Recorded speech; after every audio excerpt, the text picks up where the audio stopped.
For the next 4 hours, they fought the house. They were a mess of mud, wet drywall, and frayed nerves. But as the storm finally began to lose its teeth, something strange happened. They stopped arguing. There was no room for ego when you were literal centimeters away from a total loss. By midnight, the rain had slowed to a drizzle. They were all slumped in the living room, sitting on the few dry spots of the subfloor. "We lost the false wall," Barbara Jean whispered, pointing to the bedroom. The taupe drywall had collapsed, revealing the bright, vibrant turquoise beneath. In the moonlight, it looked almost ethereal, a defiant splash of color in a gray, broken room.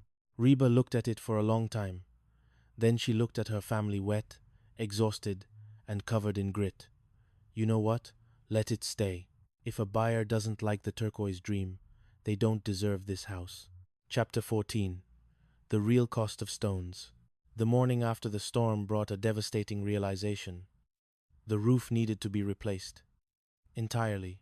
$30,000, the contractor said, scratching his head. "And that's the friends and family price. Because I feel sorry for you." Reba sat on the porch, her head in her hands. They didn't have $30,000. They were already at their limit. If they didn't finish the flip in 2 weeks, the interest on the loan would skyrocket and the bank would foreclose. David's won, Reba said, her voice hollow. He knew this roof was a disaster. He waited for the storm to do his dirty work.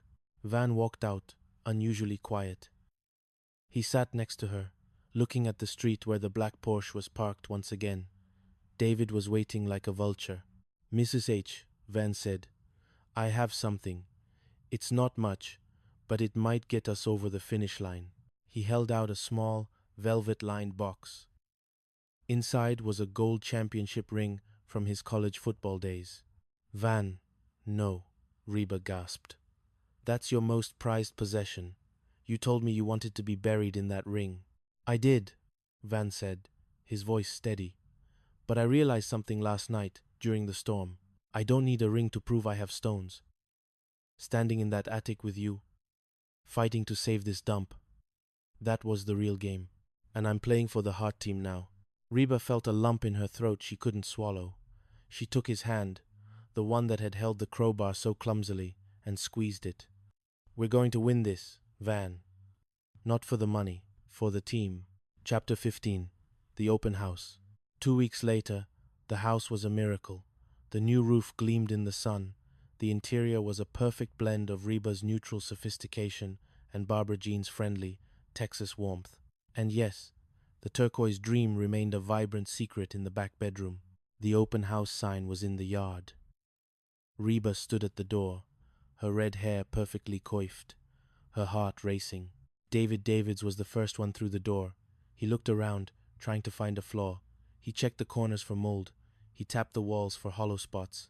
"Impressive, Reba," he said, his voice dripping with false sincerity. "But you over-leveraged. Even if you sell it today, you'll barely break even after that roof repair. Was it worth the gray hair?" "It's not about the money anymore, David," Reba said, smiling as a young couple walked in. The couple wandered into the back bedroom. Reba held her breath. "Oh! Look!" the woman cried. "Turquoise. It's so bold. It's exactly what I wanted for my studio." David's jaw tightened. He turned to leave, but his path was blocked by Brock and Van, who were standing in the hallway looking like two very large, very protective bodyguards. "Leaving so soon, Davy two names?" Van asked, spinning a set of car keys. "You haven't tried the meatballs. Barbara Jean made them. They're organic." Chapter 16. The Flip. The house sold that afternoon. Full price. Cash offer. As they gathered in the kitchen of the Hart House that evening, the air was thick with triumph and the smell of cheap champagne. Reba held the check in her hands. The profit was small, only about $8,000 after all the repairs and debts were paid, but it felt like a fortune. To the first flip, Reba toasted, raising her glass. "To the stones," Van cheered. "And to the satellite," Barbara Jean added, winking at Brock. Brock smiled and pulled her close. "No more satellites, BJ. From now on, if you want to talk, I'm right here, and I've already downloaded a GPS app that never gets lost. The phone rang. Reba picked it up. Hello, Mrs. Hart? This is Hal from Econostar. I'm calling to follow up on a service request from a Mr. Brock Hart? Reba looked at Brock, then at the phone. A slow, mischievous smile spread across her face. Oh, Hal, you have no idea. Why don't you tell me all about it? I've got all night. Epilogue. The road ahead. Real estate, like life, is never just about the structures we build. It's about the foundations we repair. Reba Hart didn't become a millionaire that month. She didn't buy a Porsche, and she didn't move into a mansion.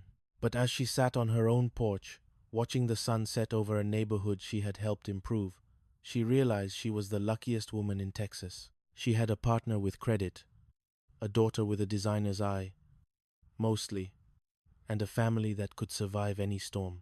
And as for David's, word around the office was that he had bought a house on a hill that turned out to be an ancient burial ground. Or maybe it was just bad plumbing. Either way, Reba wasn't worried.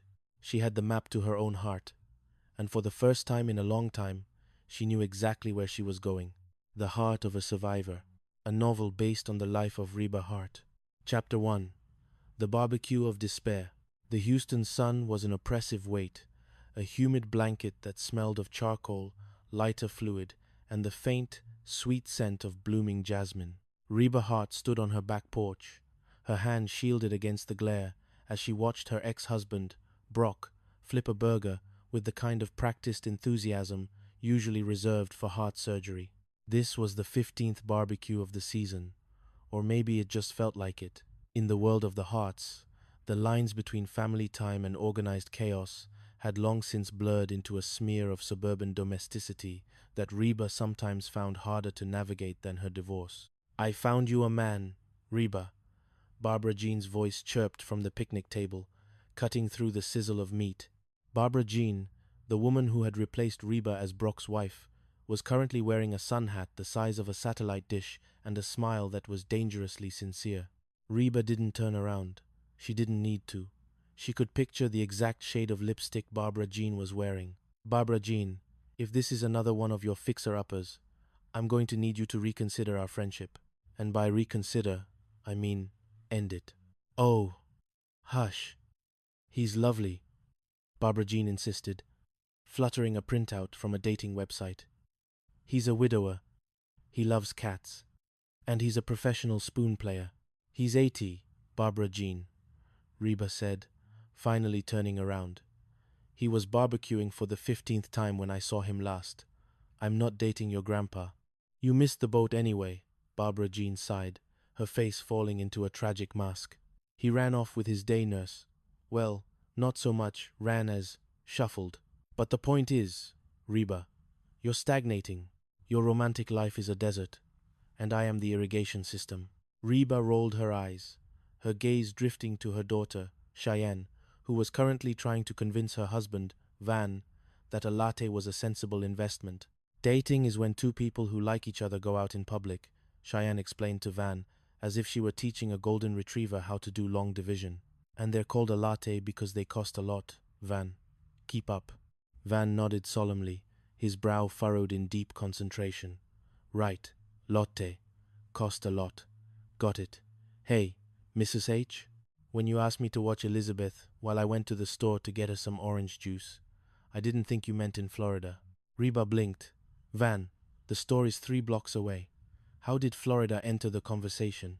Sorry I took so long, Van said, ignoring the question of geography as he finally walked up the porch steps, empty-handed. But I couldn't remember which kind Elizabeth likes, pulp or no pulp, so I had to call Cheyenne, who needed a ride home from the library. Yeah, so he picked me up, Cheyenne added, and since both of us were hungry, we decided to go to lunch. It was a bonding experience, Mom. Reba looked at the two of them. They were young, beautiful, and completely incapable of functioning without her as the central axis of their world. So, where's the juice? Van's eyes went wide. Shoot. Can you watch Elizabeth while I run to the store to get the juice? Reba felt a dull throb start behind her left eye. It was the kind of headache that didn't just hurt. It whispered suggestions about running away to a cabin in the woods where no one knew the word Mom. Oh, Van added, sensing her aura darkening. You might want to get some aspirin for yourself. You look a little twitchy.